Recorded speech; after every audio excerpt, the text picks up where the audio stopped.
Sí, estaba paralizado en la mitad para abajo y era vecino y él vivía en las faldas de un cerro, había bosque ahí alrededor, él pues ahí vivía en su casita, vivía solo y tenía por vecino a un fulano que estaba ciego y aparte de estar ciego estaba medio amargado y ellos estaban ahí de vecinos y algo hubo que no nos detalla esta narración que sucedió, pero siempre andaban discutiendo. Siempre andaban alegando, salía uno y sabía que salía el otro y se peleaban, discutían y decían ojalá y te mueras, ingrato. Bueno, le puse flores ahorita, ¿verdad? Pero se daban duro y hasta con la cubeta. Uno no se podía acercar y el otro no lo veía, pues entonces nada más se decían de cosas, ¿verdad? Pero ¿qué cree usted, hermanos?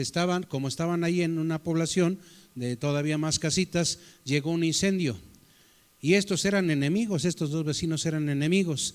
La gente de alrededor les conocía, pero cuando llegó el incendio, ¿sí?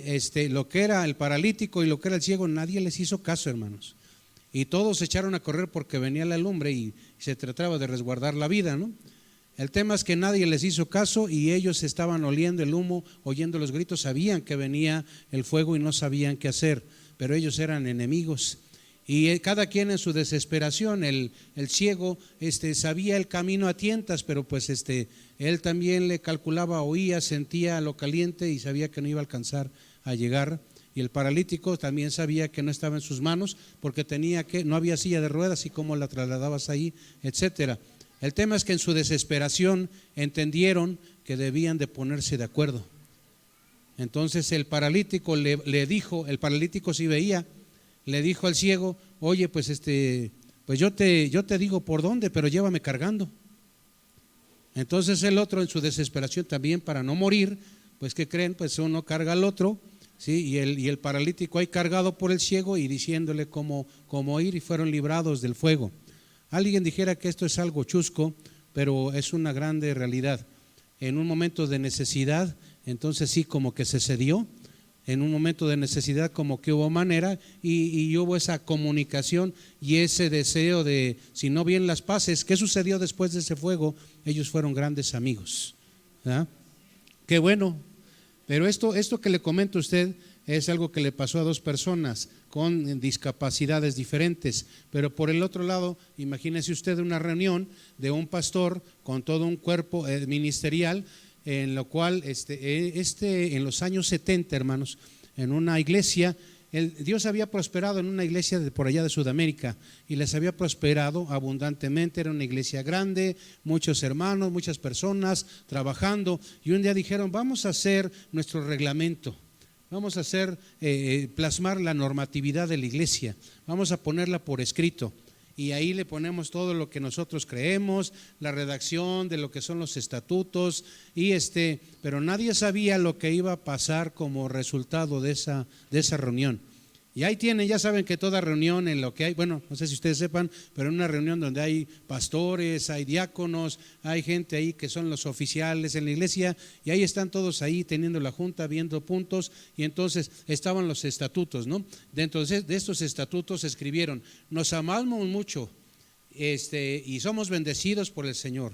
Y entonces dentro de esos estatutos, escuche usted, estuvo una cláusula ahí para hablar de la santidad. ¿Sí está conmigo? ¿Sí? Para hablar de la santidad. Y llega el momento que dice, vamos a escribir, creemos en la santidad de los creyentes. Ahí estaba el secretario, creemos en la santidad de los creyentes, ¿sí? Y luego alguien por ahí dijo, creemos en la santidad progresiva de los creyentes. Y el secretario iba a apuntar, pero alguien dijo, no, creemos en la santidad instantánea de los creyentes. El resultado de esa reunión, hermano, fue que no se pusieron de acuerdo, porque unos decían la santidad instantánea, otros decían la santidad progresiva.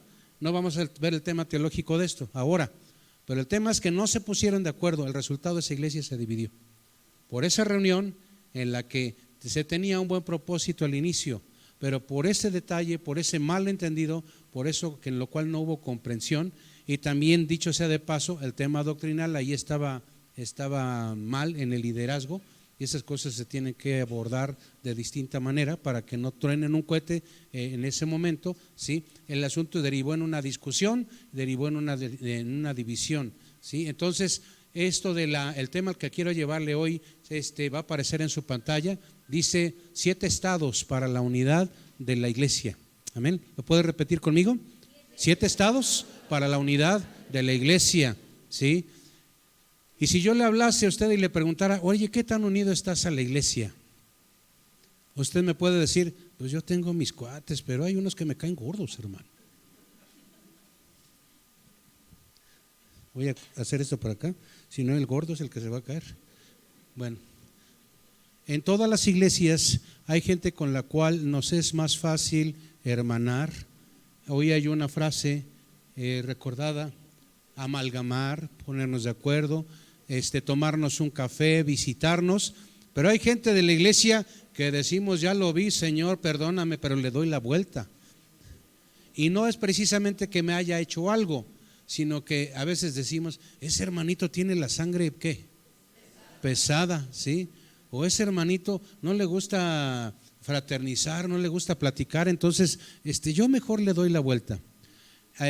Oía por ahí un comentario, lo leía en un libro, en el cual nos dice que no es malo que yo tenga amigos en la iglesia y con los cuales tenga yo empatía, con los cuales yo me lleve muy bien, ¿sí? Pero cuando llega el momento en que con los demás no tengo yo esa empatía, no la busco, no la procuro, por algo no se da, pero esto tiene que ver por un asunto de que lo impido, de que yo decido que no sea de esa manera, ¿sí? Entonces ahí ya hay problema.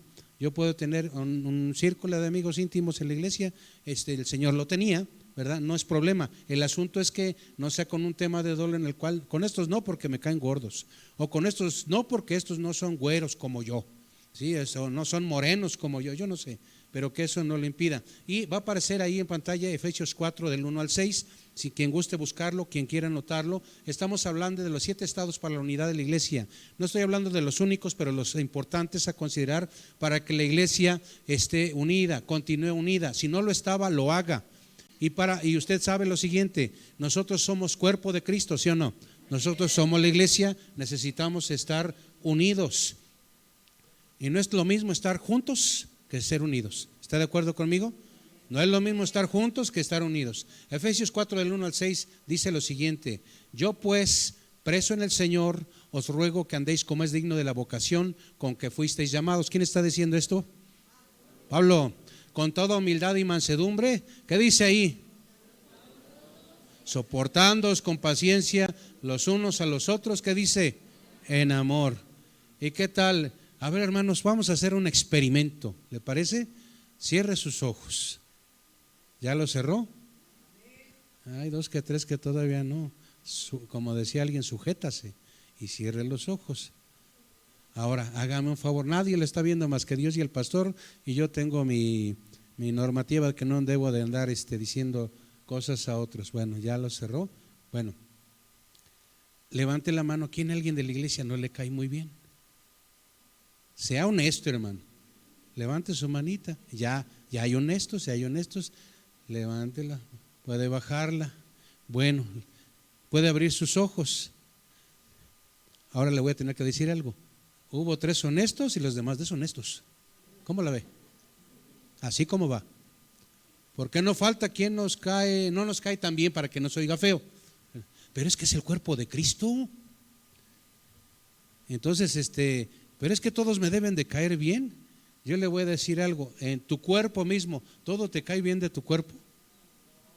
¿No? ¿A quién le cae bien todo de su cuerpo? Hablo de su cuerpazo. ¿Todo le cae bien de su cuerpo? Alguien dice, no, yo hubiera querido esto adicional, hubiera querido yo el plus, o yo hubiera querido que esto no lo tuviera, ¿verdad? Es algo, le voy a decir algo, sin que se tome que debe de ser esto una regla.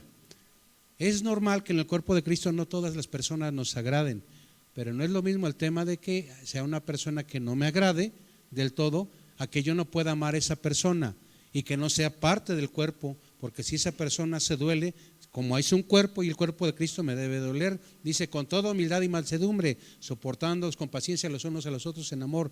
Y dice el versículo 3, solícitos en guardar la unidad del Espíritu en el vínculo de la paz. Ahí va conmigo. Dice, un cuerpo y un espíritu, como fuisteis también llamados en una misma esperanza de vuestra vocación. ¿Qué dice el 5? Un Señor, una fe, un bautismo. El 6, vamos juntos, un Dios y Padre de todos, el cual es sobre todos y por todos y en todos. Bueno, está bien, Efesios. Bueno, pero aquí hay algo. Quiero que vaya conmigo y vea el versículo 3 de este mismo Efesios 4. Cuando dice aquí, solícitos en guardar la unidad del Espíritu en el vínculo de la paz. Cuando vamos al griego, dice, procuren diligentemente guardar. Y en el griego, cuando habla de guardar, me llama la atención que dice, mantén el ojo sobre. Me llamó la atención esa definición de las que hay en el griego para esto. Cuando dice guardar, dice, procura diligentemente mantener el ojo sobre la unidad. Es decir, estar al tanto de que estés unido al cuerpo, que no seas relajado en ese tema, que no des por hecho de que bueno, estamos con diferencias, o es que es más, aquel hermano ni me saludó, a partir de que este domingo no me saludó, jamás le vuelvo a dirigir la palabra, y le ponemos con unas comillotas, hermano, ¿sí o no? Pero dice aquí, mantener el ojo sobre la unidad del Espíritu, dice, fíjese, dice en la atadura unidora de la paz, ahí está en el griego, de esa manera. Cuando dice espíritu ahí está en el pneuma, es de aliento de Dios. Cuando dice procuren diligentemente guardar la unidad del espíritu, de eso que Dios ha dado a nuestra vida, eso que es su presencia misma en nuestra vida y que permite que tengamos ese entendimiento, ese espíritu en nuestra vida. Dice ese aliento de Dios, procuremos que ese pneuma, es con P, pneuma, esto estemos nosotros procurando que esté unido, echémosle ojo a esto. Sí, dice en la atadura unidora de la paz. Cuando hablamos de esa atadura unidora, cuando hablamos de esa santidad, cuando hablamos de ese deseo de hacer las cosas, entra ahí otra definición que se llama hagios en el griego, que dice que para que esto suceda debo de buscar que el Señor me ayude a tener pureza, me ayude a tener santidad, me ayude a que mi vida le agrade. No hay manera, ahí le voy, no hay manera de que la unidad se dé como debe de darse en el cuerpo de Cristo si yo quiero llevar con la gente sin estar en santidad. ¿Sí me explico, hermano? ¿Sí? El Señor nos ayuda para que busquemos la santidad, busquemos la unidad y es su Espíritu Santo mismo haciendo las cosas. Y necesitamos estar unidos. ¿Sí están conmigo? Necesitamos estar unidos, ahí pónganme atención. ¿Sí? Por favor. Y vamos aquí a la siguiente diapositiva. Usted y yo estamos de acuerdo que necesitamos estar unidos, ¿sí? Porque es algo que se nos dejó escrito del Señor mismo, que es importante. Y le voy a dar las razones. Número 1, porque somos un cuerpo. Amén. Somos un cuerpo, no somos muchos cuerpos. ¿Sí? Cuando usted y yo tenemos nuestro cuerpo y sabemos, esto es sabido, ¿qué pasa cuando creo que pensar, no nos pasa como el presidente de Argentina, ¿verdad? Que el Cepillo y él están divorciados, ¿verdad? Nosotros nos peinamos en la mañana, ¿verdad? Y nos peinamos y ahí algunos usan el cepillo de alambre recocido, algo así, porque quién sabe cómo se lo dejan, y algunos se tardan, otros es rápido. Pero ¿qué le dice a tu mente cuando te estás peinando? ¿Sí? ¿Qué le dice tu mente? Está entrando la imagen por tus ojos, ¿y qué le dice a tu mente esa imagen? En el que sea un predicador va a decirle siervazo, ¿no? En alguno que no lo sea o que se piense de otra manera, oye, qué bien te ves, te queda muy bien esto, ¿verdad? Hay algunos que dirán, yo ya no tengo que peinar, no lo sé, pero siempre, fíjese a lo que yo voy, dentro del cuerpo hay una acción, hay una parte del cuerpo que se le está poniendo atención, están los sentidos accionando, que son los ojos, ¿sí? Que es el tacto, ¿sí? Y está entrando por la mente y se genera una impresión, ¿sí? Y se genera una satisfacción, entra por los ojos, está en la mente, está en el corazón y nos genera la impresión. Y ya cuando nos vestimos, estamos listos para salir a algún lado, decimos que vamos arreglados, que vamos listos, que vamos aseados, etcétera. En el cuerpo de Cristo, hermano, hay muchos miembros, usted y yo eso ya lo sabemos. Las funciones son tan diferentes, son tan indispensables, son tan importantes, y necesitamos entender que al ser el cuerpo de Cristo y ser un mismo cuerpo, entonces se necesita estar unidos, estar juntos. Aparece ahí Efesios capítulo 2 versículos 15 y 16, ¿sí? Y dice aquí lo siguiente, me llamó la atención porque dice, aboliendo en su carne las enemistades, la ley de los mandamientos expresados en ordenanzas, para crear en sí mismo de los dos, ¿qué dice ahí? Un solo y nuevo hombre. Escúcheme esto, un solo y nuevo hombre haciendo la paz. No dice esperando que me la den. No dice a ver quién se digna y toma iniciativa. Dice, para crear en sí mismo de los dos un solo y nuevo hombre haciendo la paz, y mediante la cruz reconciliar con Dios a ambos en un solo cuerpo, matando en ellos las enemistades. Cuando vamos a ver las enemistades en la Biblia, hermano, nos habla que las enemistades, hay dos palabras que tienen que ver con enemistad. Una de ellas se llama hostilidad y la otra se llama animadversión. ¿Cómo dije? Hostilidad y animadversión, ¿sí? Eso pasa en la iglesia. ¿Qué es hostilidad? Ahí le voy. Es estar, fíjese, me llamó la atención. El significado de hostilidad es estar preparado para echar brava. En la iglesia, con los hermanitos, con los aleluyas. Muchas gracias. Sí, hermanos, en la iglesia, en el cuerpo de Cristo, si usted sabe que hay cizaña y hay trigo, hay gente también que es hostil. Y si nos medio recargamos, hace rato me pasó una niña que queremos mucho en la iglesia, estaba yo por ahí y empieza así a lastimarse así y dice, me pegaste con tu, no sé qué hice y le pegué con el saco y se estaba aquí sobando y le pedí perdón, ¿verdad? Ahí no me di cuenta y le golpeé, ¿verdad? Pero algunos algo nos hacen o nos ven feo o vemos que saludaron a todos y a nosotros, ¿no? Y estamos en una postura, hermanos. Pasamos de un término de paz profunda, para que me explique yo, a un término todo lo contrario de hostilidad, en el cual estamos preparados, si no del todo para pelear, para que en nuestra mente haya una barrera. Fabricamos barreras y entonces lo contrario a la unidad, ¿qué sería?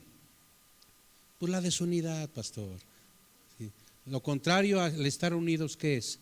Tristeza, separación y todo lo que usted quiera que suceda, ¿sí? La hostilidad es estar preparado para pelear en todo tiempo. Y la otra, la animadversión. ¿Qué es la animadversión? Es la enemistad, es el resentimiento. Hay una palabra muy chilanga que dice tirria.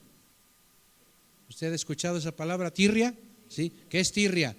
No me vayan a salir que es birria, por favor, esa es otra cosa. Tirria es odio. ¿Odio con los hermanos? ¿Cree que eso haya en la iglesia? ¿Cómo la ve? Le voy a pedir un favor. Ahí le voy, hermano. ¿Ya?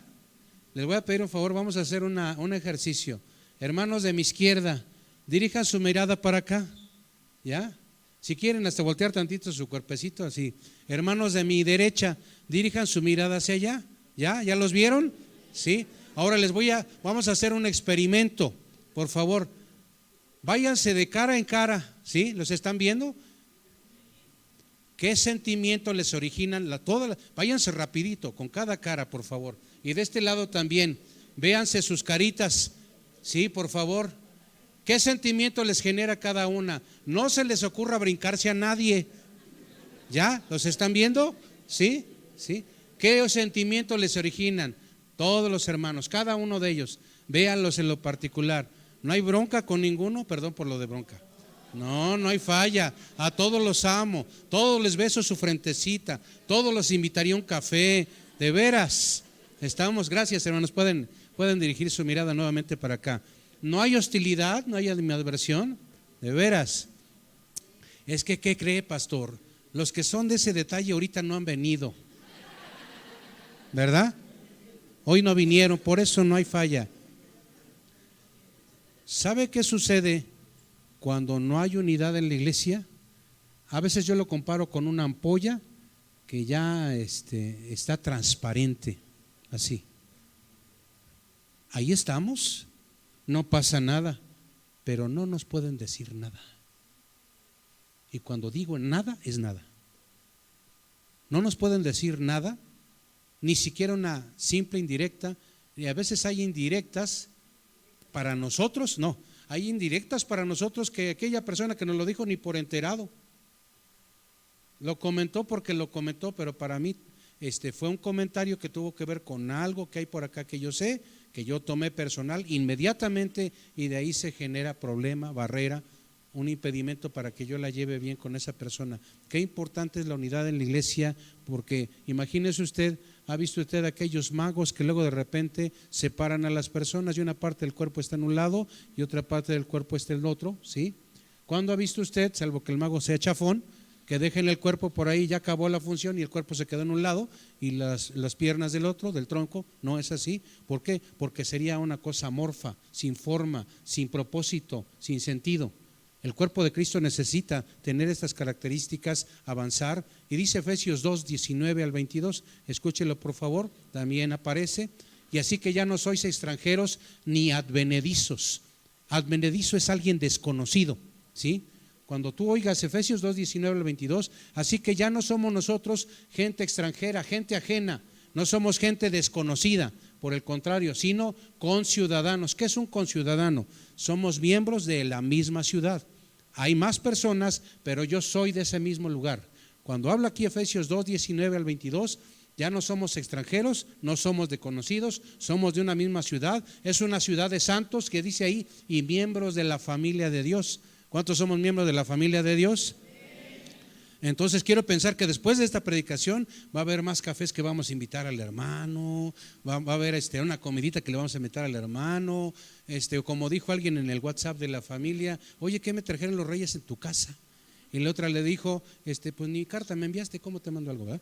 Bueno, dice aquí: y edificados, en el versículo 20, edificados sobre el fundamento de los apóstoles y profetas, siendo la principal piedra del ángulo, que dice ahí, Jesucristo mismo, en quien todo el edificio bien coordinado, fíjese ahí va, todo el edificio. ¿Quién es ese edificio? Nosotros, bien coordinado, va creciendo para ser, ¿qué dice? Un templo santo en el Señor, en quien vosotros también sois juntamente edificados, que dice, para morada de Dios en el Espíritu. Y yo le voy a pedir que use su Biblia, por favor. Alguien me decía preocupado hace poquito, uno de los hermanos edecanes: ya los hermanos no traen Biblia. A ver, levanten su Biblia. ¿Cuántos traen Biblia? Vamos a sacar a balcón, vamos a ver, ¿sí traemos Biblia? Sí, gracias a Dios. Si hiciéramos este movimiento, gracias, con los jóvenes, habría 2 o 3, porque ellos ya son más, ¿cómo se llama? Más digitales, sí. Pero el tema es que la usen. Y yo le decía a esta hermana: le encargo algo, cuando esté el culto y estén los hermanos y haya una lectura, chéquele que los hermanos, sea adulto, sea joven, que estén lo que tiene que estar, no vaya a estar chateando a la hora del culto, ¿verdad? Bueno, recojo mi paréntesis, Efesios 1, versículos 22 y 23, búsquelo, si es tan amable. Estamos hablando de los 7 estados de la unidad y estamos hablando de que somos un cuerpo, ¿sí? ¿Está conmigo? Efesios 1, 22 y 23 dice: y sometió todas las cosas bajo sus pies y lo dio por cabeza sobre todas las cosas a la iglesia. Y dice, ¿qué dice? La cual es su cuerpo, la plenitud de aquel que todo lo llena en todo. Imagínese. Y quiero ser, y se va a ir un tanto burdo, imagínese que el Señor Jesús, ¿ha visto usted gente que porque cometió un error ella, y dice, por mi culpa hice esta tontería, y se empieza a pegar sola? ¿Le ha tocado ver una persona así? ¿Sí? ¿Tú te imaginas a Jesús lastimando su cuerpo? Él, no otras personas. O sea, ni en la cabeza cabe. Y aquí me está diciendo que nosotros somos su cuerpo y somos la plenitud de Él, que todo lo llena en todo. Nosotros ni debemos, ni podemos, ni debemos de buscarle siempre la manera, hermano, escúcheme esto, de no lastimarnos. Debemos de esforzarnos por no lastimarnos, que no se nos haga sencillo ni estarnos criticando, algo que es un problema en algunas ocasiones. Cuando nosotros hablamos de amar al Señor, hablamos a nuestros hijos de buscar su presencia, de estar cerca de Él, y cuando se nos olvida estamos de sobremesa criticando a algún hermano o criticando al pastor, pudiese ser, ¿verdad? Criticando a alguien de la iglesia.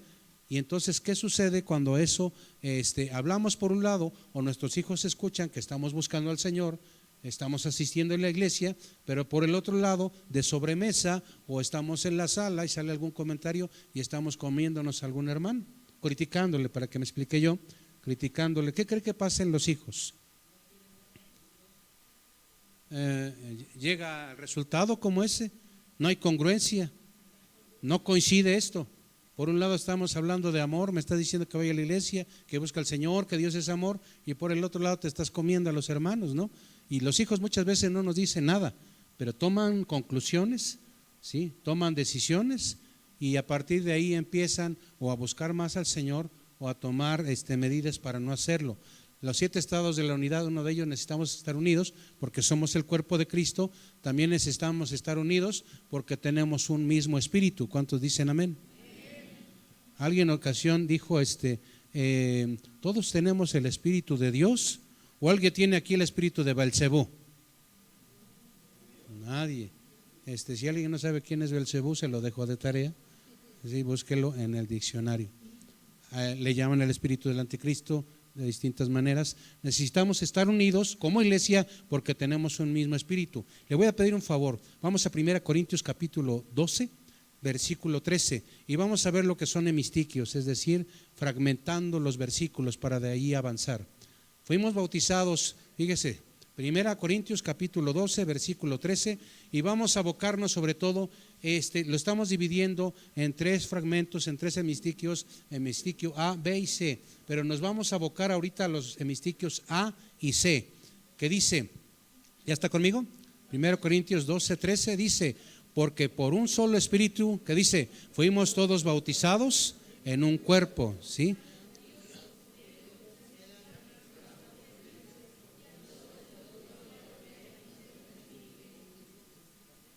Voy a explicarme porque yo no me expliqué, no les voy a echar la culpa. Vamos a dividir el versículo en 3 partes. Y la primera parte dice, porque por un solo espíritu fuimos todos bautizados en un cuerpo. Hasta ahí, ¿sí? ¿Está de acuerdo conmigo? Tenemos un mismo espíritu. Y vamos a otro más. En el hemistiquio C, en 1 Corintios 12, 13, ¿qué dice? Y a todos se nos dio a beber de un mismo espíritu. ¿Sí? ¿Hasta ahí van conmigo? Lo primero, fuimos bautizados por su espíritu y a todos se nos ha dado ese mismo espíritu. ¿Sí? ¿Qué pasó cuando fuimos bautizados? Quiero pensar que la mayoría aquí ya hemos sido bautizados, pero ¿qué es el bautismo? Sé que es una ordenanza, sé que es una manera de obedecer al Señor y públicamente testificar que hemos muerto al pecado y nacido para Cristo. Pero ¿qué pasa cuando fuimos bautizados? Es también una manera simbólica en la cual nosotros fuimos bautizados. Recuerda que no es lo mismo ser bautizado por el Espíritu Santo que ser lleno del Espíritu Santo. El bautismo del Espíritu Santo es algo que el Señor nos da cuando recibimos al Señor, cuando en nuestro corazón, cuando dijimos, tú eres mi Señor, tú eres mi Salvador, moriste por mí, eres eso para mi vida. Lo reconocimos como tal. Cuando hacemos eso, dice su palabra que somos bautizados con su Espíritu Santo. Y cuando nosotros, lo que es la llenura del Espíritu Santo, esto no venía aquí, pero lo recordamos. La llenura del Espíritu Santo es algo que yo tengo que buscar todos los días. En lugar de estar con mi teléfono y nada más siempre en un asunto, siempre en muchos asuntos, debo de usar ese medio u otros para estar buscando del Señor su presencia, que Él llene mi vaso, que yo esté desbordado en su presencia todos los días, porque esto me queda claro, el vaso que es nuestra vida, de algo se llena. Siempre de algo se llena. O es del Espíritu Santo de Dios o son de cochinadas. Y dice aquí, fíjese, cuando fuimos usted y yo, ¿qué pasó cuando fuimos bautizados por su Espíritu Santo? El Señor nos regeneró, el Señor nos adoptó, el Señor, vaya esta palabra para que me explique yo, se instaló en nosotros, ¿sí? El Señor se quedó aquí con nosotros. Entonces fuimos nosotros bautizados por su Espíritu Santo. Pero dice, vaya conmigo a Romanos, rapiditamente, Romanos 8, versículo 9.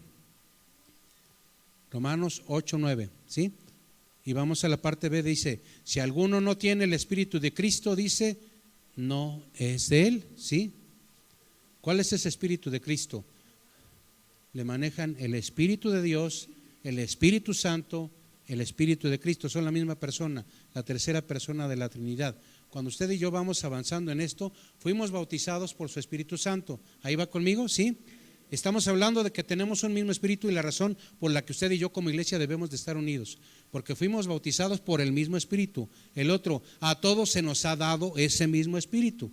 Es decir, me informan que yo lo tengo, pero se me informa también que los demás hermanos que hemos hecho esta misma acción de decidir por Cristo, tenemos ese mismo Espíritu Santo. Pero una más, debemos de ser llenos de su Espíritu Santo. Y vaya conmigo, no va a aparecer, a Efesios 5:18.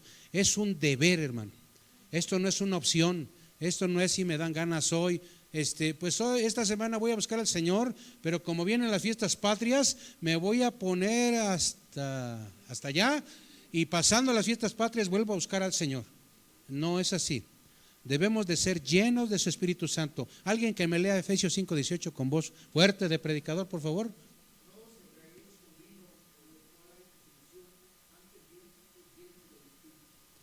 Gracias. Le voy a decir un resumen que dicen los teólogos que es ser lleno del Espíritu Santo. Ser lleno del Espíritu Santo es nuestra vida bajo su control.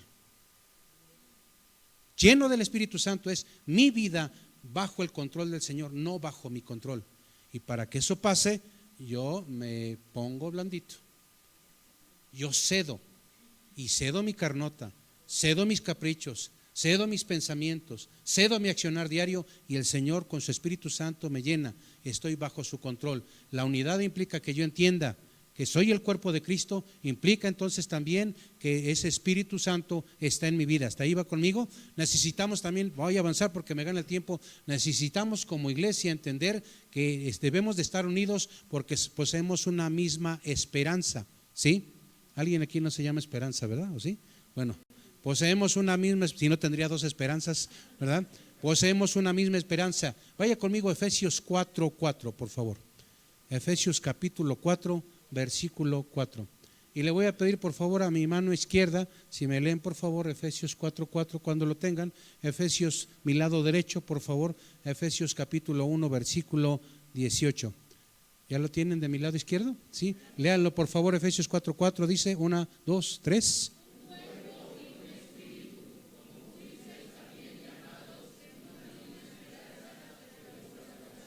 Gracias. Un cuerpo y un espíritu. Ahí está hablando del cuerpo de Cristo, hablando de su espíritu, y dice como fuisteis también llamados, que dice en una misma esperanza de vuestra vocación. ¿Y qué nos dice Efesios 1:18? 1, 2, 3.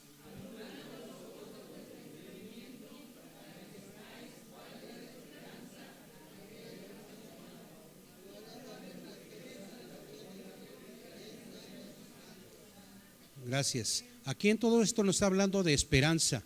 Nos habla del cuerpo de Cristo, nos habla de su espíritu, pero nos habla de esa esperanza.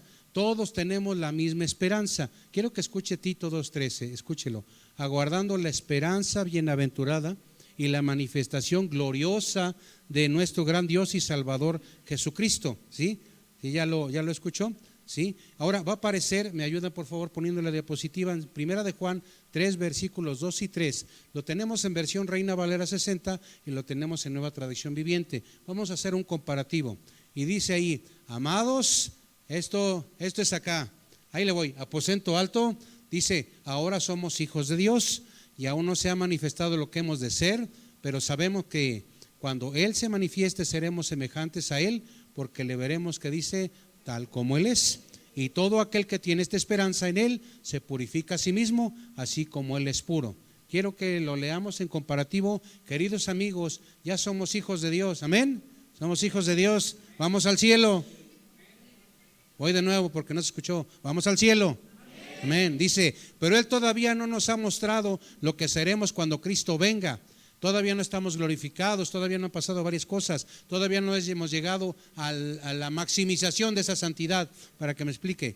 Pero sí sabemos, ahí le voy, aposento alto, sí sabemos que seremos, esa es la esperanza, que seremos como Él, ¿sí? Esa es la esperanza, sabemos que seremos como Él. ¿Qué dice también? La esperanza también nos dice, lo veremos tal como Él es. Eso es la esperanza también. Y otra más, y todos los que tienen esta gran expectativa, que dice, se mantendrán puros así como Él es puro. ¿Tenemos la misma esperanza o no? Entonces hay que estar unidos porque tenemos esta misma esperanza. Creemos en lo mismo. Si alguien no cree en eso, nos vemos a la salida. ¿Sí? Dice, necesitamos también, vamos al 4, necesitamos estar unidos como iglesia, que dice, porque tenemos un solo Señor. Todos tenemos a un solo Señor, amén. ¿Sí? Dice, 1 Corintios 8:6, búsquelo por favor. 1 Corintios 8:6, hablando de que todos tenemos un solo Señor. Cuando lo tenga, diga amén. Sí, amén. Para nosotros, sin embargo, solo hay un Dios, el Padre, del cual proceden todas las cosas. Y nosotros, ¿qué dice ahí? Somos para Él. Y luego dice, un punto y coma. Acuérdese de este asunto. Cuando leemos, hay que también considerar los puntos, los signos ortográficos. Y dice, y un Señor Jesucristo, por medio del cual son todas las cosas, y nosotros por medio de Él. Tenemos todos un solo Señor. ¿Qué pasa cuando yo acepté al Señor en mi corazón y cuando yo oro y le digo, tú eres mi Señor? No estoy hablando cuando decimos, tú eres mi Salvador ahorita. Cuando le decimos, tú eres mi Señor, ¿qué estamos diciendo? Que Él manda. Ahí le voy. Vamos a ponerlo como en un, como encapsularlo, como explicarlo, como que en compact para explicarlo, ¿no? Cuando decimos, Jesucristo es mi Señor, yo le estoy diciendo a Él, tú eres mi legítimo dueño. Eso es lo que le estamos diciendo. Fíjese, cuando yo estoy orando y le digo, Señor, tú eres mi Señor, Dios, tú eres mi Señor, le estamos diciendo, tú eres mi dueño, tú eres el Señor absoluto de mi vida, por el tiempo que sea, hoy y por la eternidad. Le estamos diciendo, como dice en el griego, kurios, le estamos diciendo, tú eres mi soberano. Ahí le voy, tú eres mi dueño, tú eres mi ungido, tú eres mi supremo, tú eres mi superior absoluto. ¿Todo eso? Sí, Señor. Cuando le decimos al Señor, tú eres mi Señor, le estamos diciéndole, tú eres el que mandas, yo inclino mi cabeza. ¿Por qué en los tiempos antiguos se inclinaba la cabeza? ¿Se acuerda usted? ¿Se acuerda qué pasó con Abraham? Ni modo, abro el paréntesis. ¿Cuántos nos están siguiendo para leer la Biblia en un año y están recibiendo esto? Le voy a pedir un favor, vaya con nosotros a la par leyendo la Biblia en un año. Si no la quieres leer así, ponle en audio, escenificada o como le quiera, pero leamos la Biblia. ¿Se acuerda qué pasó con Abraham? ¿Sí? ¿Qué pasó con Abraham cuando llegaban ahí los visitantes que iban a destruir Sodoma y Gomorra? ¿Qué posición físicamente, corpóreamente tomó Abraham? ¿Se acuerda? ¿Qué hizo él? Se inclinó, ¿sí? ¿Qué pasaba cuando, acuérdese, esto yo lo mencioné ya alguna ocasión, qué pasaba cuando una persona se inclinaba delante de otra? Por su superioridad delante de quien se inclinara, por el respeto que le tenía. ¿Qué pasaba con él? Se ponía en una posición ¿qué? Vulnerable, ¿sí? ¿Qué pasó con Lot cuando recibió a aquellos que iban a destruir la ciudad? ¿Sí? Y que hubo la manera de sacarle junto con sus hijas. La esposa se quedó a medio camino, pero ¿qué pasó con Lot también cuando le recibió? Dice la Biblia, esto es lo que acabamos de leer, los que vamos ahí leyendo la Biblia, ¿sí? Acuérdese, es tarea para todos, leamos la Biblia conforme vamos indicándole. Dice que también Lot se postró y su cabecita hasta ¿qué? Hasta acá abajo, hasta el suelo, ¿sí? ¿Qué pasa conmigo como cristiano delante del Señor de señores y que digo que es mi Señor? ¿Cómo debe de ser mi posición espiritual delante de Él? Se lo voy a decir de cómo va. Debo de reconocerme y ponerme en situación espiritualmente vulnerable. Es decir, ni me debo de poner bravo porque ni puedo, ni debo, ni voy a ganar nada. Delante del Señor me pongo en situación vulnerable, es decir, Señor, lo que tú digas, que hay que hacer esto, y aunque no me guste, si es el Señor, hay que hacerlo. Yo le voy a decir algo, más de una ocasión a mí el Señor me ha dicho, hay que hacer esto en la iglesia, y me va a implicar tiempo, me va a implicar confrontar a alguien, me va a implicar alguna cosa, y tengo que tragar saliva. Pero ¿qué pasa si le digo al Señor, yo, pues encárgaselo al hermano José Luis, al hermano Porfirio, a Lucio, a ver quién se lo encargas, ellos también son tus hijos? ¿Qué tenemos que hacer nosotros como ese cuerpo de Cristo? Si Él es nuestro Señor, es obedecerle por la razón de que Jesús es Señor. 1 Corintios 6:20, escúchelo por favor. Porque habéis sido comprados por precio, Glorificad pues a Dios en vuestro cuerpo y en vuestro espíritu, los cuales son de Dios. Cuando hablamos de que Jesús es nuestro Señor, es Señor de todos, es que Él tiene derechos soberanos sobre su iglesia. Y un soberano, ¿quién se pone a discutir con Él y que salga ganando? O sea, ¿como para qué? Y si hablamos de soberanos a soberanos, imagínese, a Dios le podremos ganar, ni siquiera en el tema de tener la razón, ¿verdad? Entonces, pues bueno, más vale hacerlo como Él manda. Hechos 4:2, escúchelo para avanzar. Y en ningún otro hay salvación, porque no hay otro nombre bajo el cielo dado a los hombres en quien podamos ser salvos. ¿Sobre quién está esto? Es nuestro Señor, nuestro Salvador. Jesús dejó igualmente claro esto. Juan 14:6, yo soy el camino, la verdad y la vida, nadie viene al Padre si no es por mí. Pero también va a ir la siguiente para avanzar. Necesitamos estar unidos porque tenemos una sola fe. Amén. Yo tenía fe, ahí le voy, yo tenía fe, así como me lo platicó ahorita Brito, de que iba a alcanzar una torta de aguacate y me faltó fe. Bueno, algo pasó, ¿verdad? ¿Ah? ¿Qué hace la fe? La fe hizo que fuera ya, me iba a ir a formar, ya desde arriba, desde el mirador de la escalera ya no vi, y pues ya no se pudo en ese momento, no pasa nada, ¿verdad? La fe es algo bien importante. Filipenses 2, versículos del 9 al 11. Necesitamos estar unidos porque todos tenemos una sola fe. Dice un dicho por ahí, todos tenemos fe. Hay gente que la deposita en distintos lugares. Aquel que es del cuerpo de Cristo, aquel que está en unidad, ¿sí?, y que está obedeciendo al Señor, sabe, está consciente que tiene una sola fe. Por lo cual Dios también le exaltó hasta lo sumo y le dio ¿qué dice? Un nombre que es sobre todo nombre, para que en el nombre de Jesús se doble toda rodilla de los que están en los cielos y en la tierra y debajo de la tierra, y toda lengua confiese, que dice, que Jesucristo es el Señor, para gloria de Dios Padre. Nosotros creemos en eso. Todo verdadero cristiano ya hizo una confesión de fe, descansa en eso. Y nosotros leímos alguna ocasión en Hechos 16:31, cree en el Señor Jesucristo y serás salvo tú y tu casa, ¿sí? Bueno, que algunos hemos escuchado, esto lo he comentado también. Algunos creen que esto es una promesa. Esto no es una promesa dentro de la Biblia, y ya esto, si quieren, lo abordamos ya en su momento, porque cuando es una promesa, las promesas de Dios inevitablemente, invariablemente siempre se cumplen, ¿sí? ¿En qué consiste nuestra fe, hermanos? Decimos que tenemos una sola fe, que creemos en el Señor. ¿En qué consiste nuestra fe? Ahí le voy, si quiere anotarlo, si quiere sacarle ahí una fotografía. ¿En qué consiste nuestra fe? Inciso A, número 1, hemos reconocido que somos pecadores, ¿sí o no? Hemos reconocido que somos pecadores y que la paga del pecado es muerte. El inciso B, o número 2, somos justificados por creer en Jesús. Nosotros creemos en esto, ¿sí? ¿Cuándo vamos a cerciorarnos de que ya se completó esa justificación y que ya se armó toda la machaca? ¿Cuándo? Cuando estemos delante de Él, allá en su presencia, en el cielo, aprobados, gozándolo. Pero es en fe. El otro, el inciso C, aceptamos la verdad de que Jesús murió, ¿qué dice? Como nuestro sustituto, y pagó nuestra deuda por completo. Sí, por eso está Romanos 5:8, mas Dios muestra su amor para con nosotros, ¿qué? En que siendo aún pecadores, no dice, fíjese, en que ya dejamos de pecar, no, en que siendo aún pecadores, Cristo murió por nosotros. El otro inciso, ¿qué dice? Aceptamos que somos justificados gratuitamente, no nos costó ni un peso, gratuitamente por su gracia, mediante la redención que es en Cristo Jesús. Romanos 3:24. ¿En qué creemos también? Que tenemos fe en su propiciación. La salvación implica varios conceptos a entender, pero quiero abundarle nada más en este ahorita. La propiciación, ¿qué es propiciación?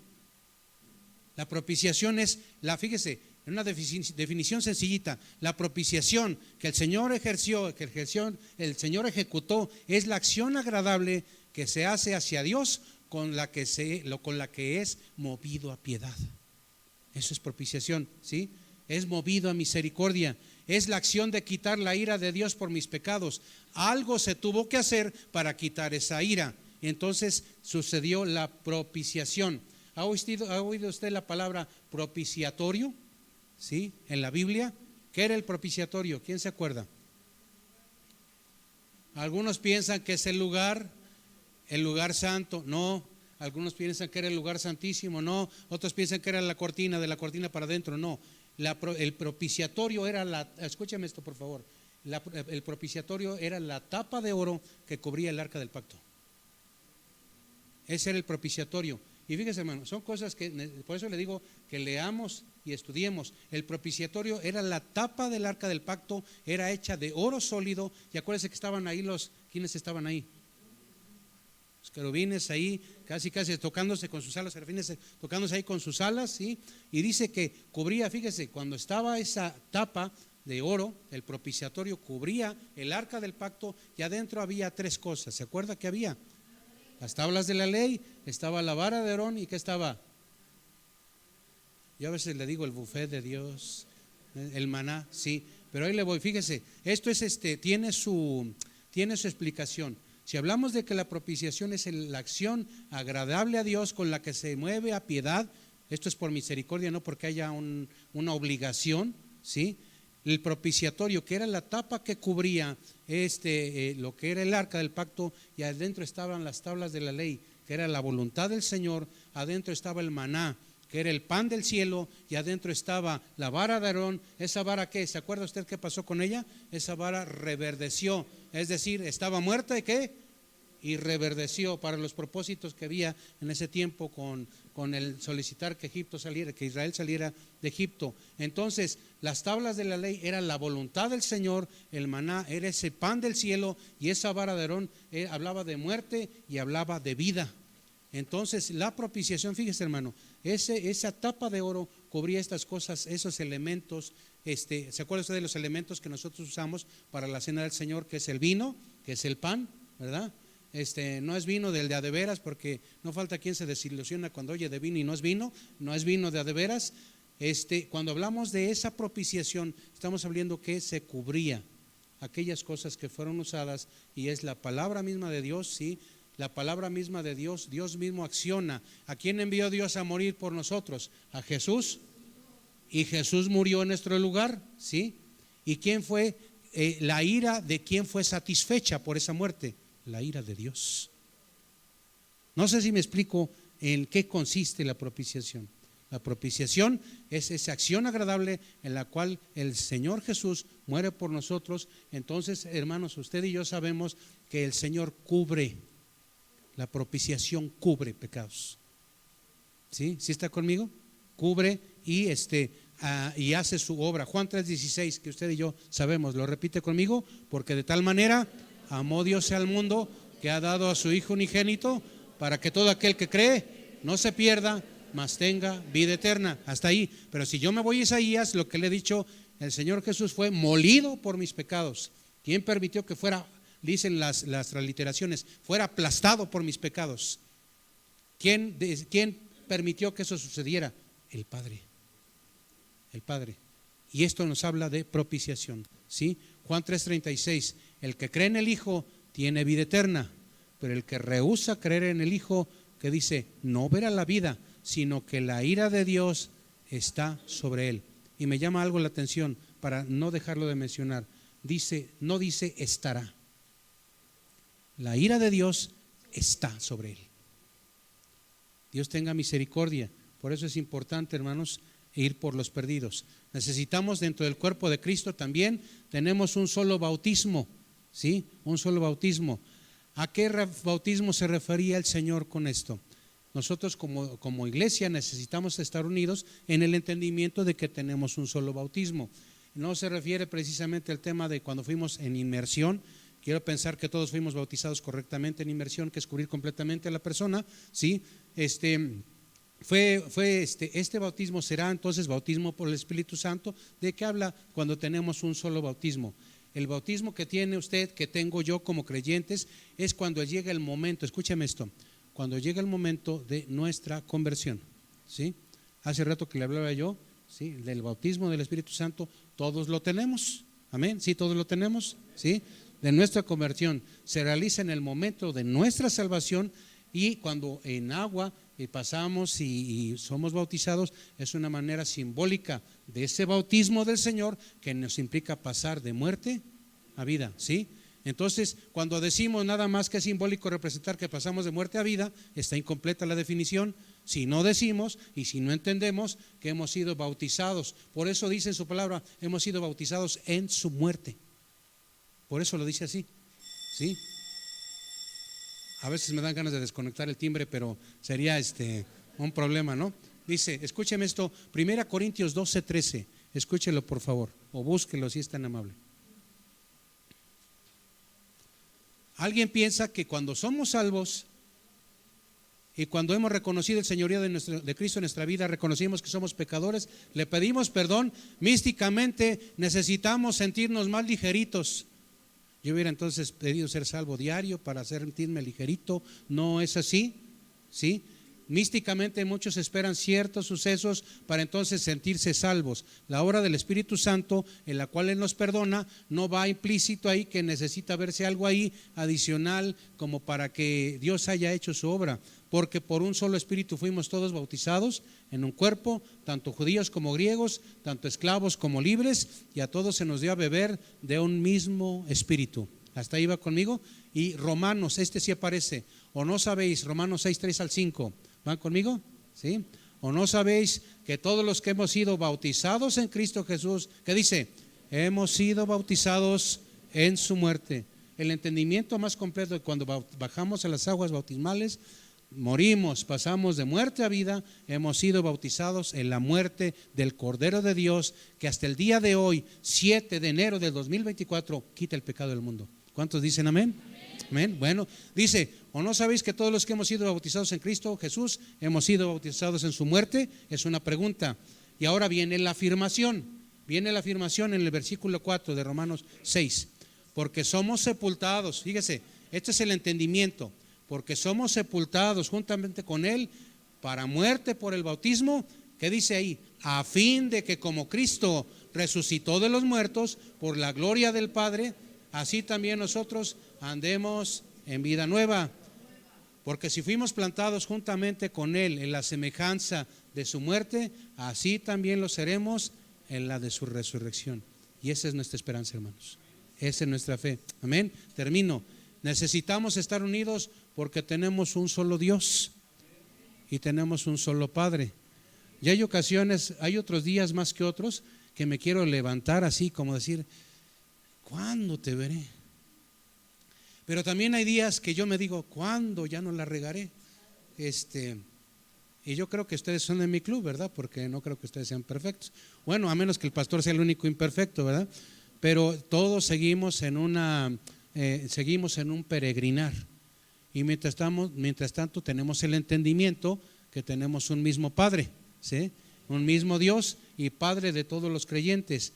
Efesios 4:6, que aparece ahí, un Dios y Padre de todos, el cual dice, es sobre todos y por todos. ¿Y qué dice? Y en todos. Cuando dice Efesios 4:6 que es un Dios y Padre de todos, el cual está sobre todos, acuérdese que eso es trascendencia, ¿sí? Dice, cuando habla de un Dios y Padre que es por todos, nos habla de que es su accionar. Y acuérdese de algo, cuando yo hablé con usted de la palabra inmanencia, que es Dios accionando y estando dentro de su obra, por todos habla de su inmanencia, en todos habla de su inmanencia, es decir, está actuando dentro de su creación, está actuando dentro de sus hijos. Hay una actividad en la cual, ¿saben ustedes lo que es omnipresencia? Que es la totalidad de Dios en todo lugar, está en todo lugar, a diferencia del diablo que no puede estar en todos los lugares. Bendito sea Dios, porque aparte de chismoso, imagínense tenerle ya con sus esbirros, tenemos bastante. Entonces, su inmanencia de Dios es por todos, en todos, dice, nos habla de su presencia que mora en cada creyente. Y hay una palabra aquí importante, morar. ¿Qué es morar? Cuando hablamos de morar, estar en un lugar, cuando tú llegas cansado, cuando ya fue un trajín muy largo en la semana, hubo muchas ocupaciones y que llegas a tu casa, por ejemplo, los que llegamos a tomar metro, agarramos y nos sentimos muy a gusto como para quitarnos los zapatos y subirlos ahí. ¿Cómo te sientes ahí en el metro? No, imagínense todos quitándose los zapatos, santo Dios. Pero ¿qué pasa cuando llegas a tu casa, a tu morada, a tu hogar? Te puedes quitar los zapatos, te puedes quitar el suéter, puedes estar allí a gusto en tu sala. Si no tienes sala, vamos a buscar quien te venda una sala, pero puedes estar a gusto. El tema es que Dios, el Señor, nuestro Dios, en el cual Él es Padre de todos nosotros, ¿sí? Fíjese, por Él ser omnipresente, por ser parte de la Trinidad, Dios mismo mora en nosotros. Sabemos que es su Espíritu Santo, pero el Espíritu Santo es Dios. Y eso, hermanos, a veces uno que es bien preguntón, yo decía, ¿cómo, con palitos y bolitas, cómo lo haces Dios para ser tú el creador del universo, para estar en tu trono y para estar en mi corazón? Mi conclusión, sabrá Dios cómo le hace, pero está hecho, está escrito y así es, ¿sí? Entonces el Dios de Padre de todos, y por eso debe de haber unidad, ¿sí? Termino con lo último, Juan 17, 21 al 23. Le voy a pedir un favor, tiene su versión Reina Valera 60, comparémoslo con una versión que aquí traigo, y por favor vaya escuchando, vaya leyendo su Reina Valera 60 y a la par vaya oyendo lo que le comparto en la NTV de Juan 17, 21 al 23.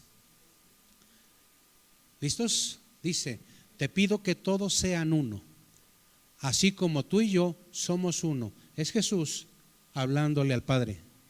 Te pido que todos sean uno, así como tú y yo somos uno.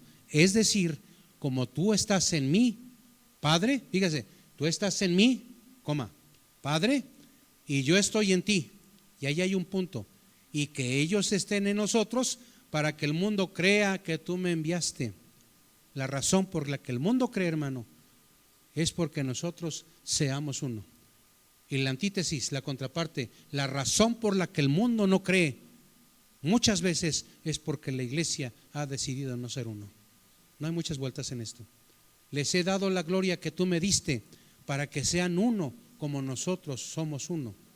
Yo estoy en ellos y tú estás en mí, que gocen de una unidad tan perfecta que el mundo sepa que tú me enviaste y que los amas tanto como me amas a mí. ¿Qué pasa cuando cruza el umbral de la puerta una persona que recibió, no que lo cometió, sino que le engañaron, estaba casado, hubo adulterio y está desmoronada? ¿Qué pasa cuando cruza el umbral de la puerta de la iglesia una persona que tiene depresión, que tiene necesidades, que no hay quien le haya apapachado y que encuentra gente honesta, gente sincera que le brinda amistad, le brinda un abrazo, le brinda una palabra de cordialidad, sincera, no disfrazada? ¿Qué crees que pasa con esa persona? Le voy a decir una palabra. Muchos dicen, ¿esto existe? No es un hipócrita con lo que me está diciendo. Algo ha de querer, ¿sí o no? Algo ha de querer porque me está tratando así. El mundo va a creer cuando haya unidad y cuando la unidad de la iglesia sea a la manera de Dios. Puede ponerse de pie, vamos a dar gracias. Voy a utilizar el minuto que me queda.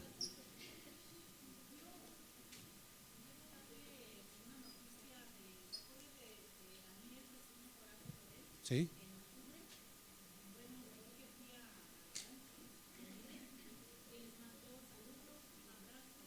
Gracias.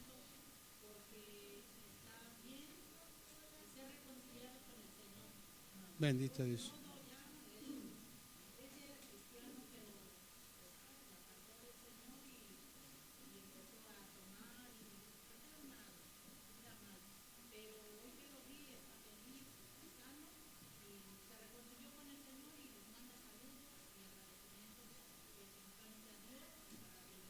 Amén, gracias. Saludos de regreso para él, como nuestro hermano, y pues sigamos todos adelante, hermanos, creciendo en la obra del Señor siempre, sabiendo que el cuerpo de Cristo es uno.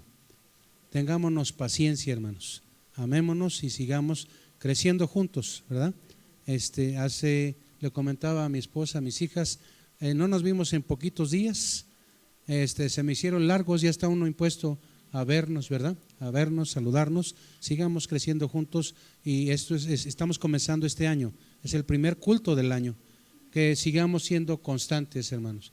Cuando tengan ganas, te voy a invitar a lo siguiente. Puede ser que me reclames por lo que te voy a decir, pero te lo voy a decir cómo va. Si en alguna mañana, un domingo, ahí te voy, si en algún domingo en la mañana te despiertas y dices, hoy no voy a ir a la iglesia, no se me da la gana, te voy a invitar a que hagas esto. Y si lo entendiste y te levantas y ya te preparas, bendito sea Dios. Y si no lo entendiste y sigues ahí acostadote, te invito a que te des otra. Porque mejor es estar un día en sus atrios que 1000 fuera de ellos. Escogería yo estar antes en la casa de mi Dios que habitar en las moradas de maldad. Y una morada de maldad es en un corazón flojo que dice, hoy me quedo porque, ¿cómo para qué voy si es lo mismo? Un corazón flojo es aquel que dice, ¿cómo para qué voy si ya sé qué va a pasar? Y lo que le quiera poner, esas son moradas de maldad. Y todo lo demás. Vamos a orar.